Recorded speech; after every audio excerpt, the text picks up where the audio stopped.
This is the VOA Special English Technology Report. Falling prices are fueling growth in high-speed internet services, especially in developing countries.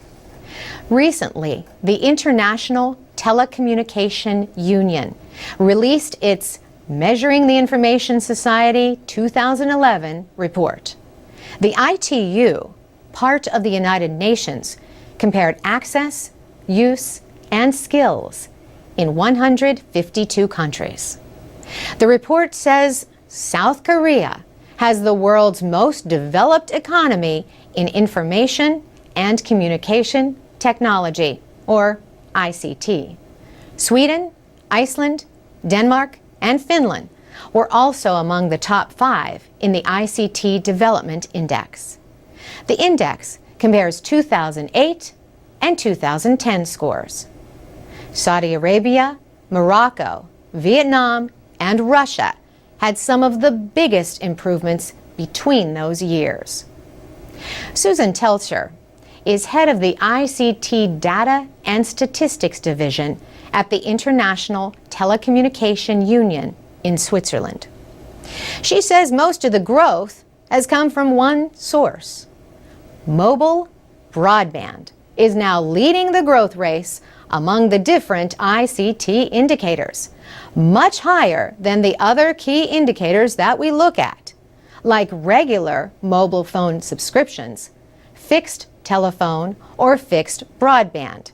And the good news is that it's also starting to grow in developing countries. Mobile broadband subscriptions reached 872 million by the end of last year. 300 million of those are in developing countries.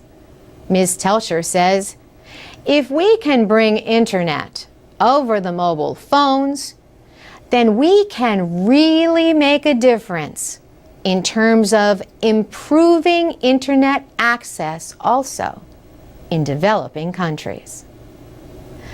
Falling prices are adding to the growth, she says, especially in the broadband area. The prices dropped by over 50% between 2008 and 2010, which is a very encouraging finding because this was primarily drops in the developing countries. Even so, the report says people in many low-income countries are still paying too much for high-speed internet connections.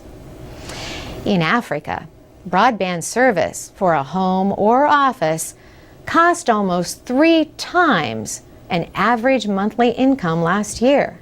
That was down from 6.5 times as much in 2008. Also, there are big differences in broadband speed and quality from country to country. South Korea has Asia's 4th largest economy.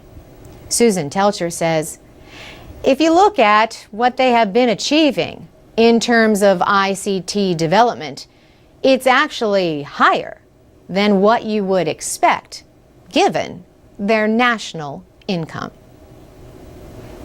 For VOA Special English, I'm Carolyn Presutti.